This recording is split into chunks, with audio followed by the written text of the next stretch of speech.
Okay, let's tackle the corner. I've got this side stapled all the way up to the very corner here, and I've got the front stapled. I've got a couple inches here that I've left loose.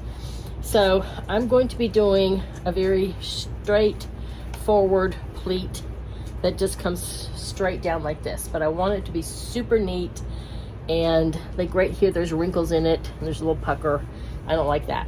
Okay, so first thing I do is I pull the fabric up like this. Now if you just come straight around and fold it down, you may get a little pucker up here. Okay, now you can fill that in with a little bit of cotton, but what I like to do first off, now, so the other thing too is while I'm trying to manipulate all this, if I'm having to hold this while I'm manipulating this, and see now I folded that down, that looks good, but this has come loose. So if you're trying to hold this in place while you're manipulating the front, it just doesn't always work that easy. So what I like to do is pull this up out of the way, kind of come in just a little bit around this corner, and I'm going to stretch it just a little bit, and I'm going to come in and I'm going to get a staple right here on the edge.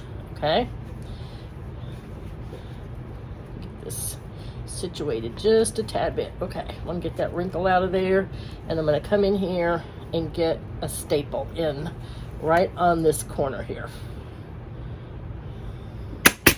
Okay, now what that does is kind of holds this fabric in place, so as I begin to manipulate the front, I'm not having to worry about holding this in place. So now this is how I do corners. It doesn't matter if I'm doing a corner on a little crate stool like this or an ottoman. This is how I do this style of a corner. Now this is looking pretty good, except I don't know if you can see it. This is my corner of the crate stool. That's actually wrapping around it a little bit. Not bad, but I'd rather this pleat come right to that edge. Okay, so I want to pull that out of the way, and I also have to check here. If I get this nice and neat and I have slack in here, when I go to staple that down, guess what? Wrinkles. Don't like that.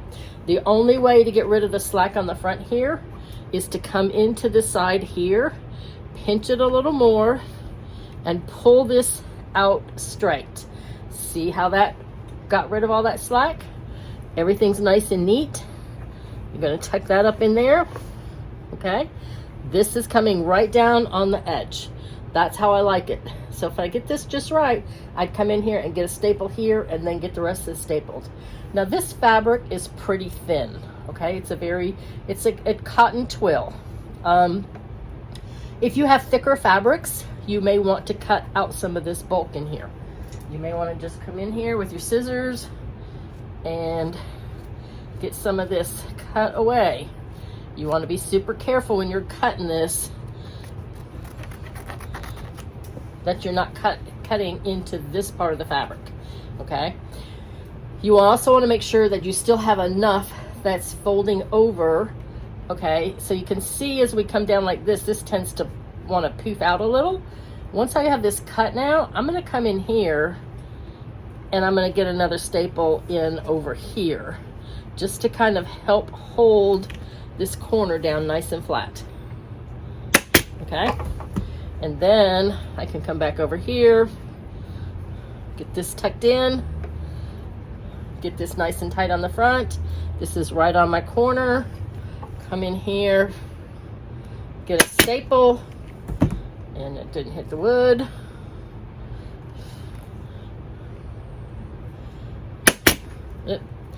I'm hitting in between where the wood and the crate is meeting. So I gotta get, let's see if I go down. Oop.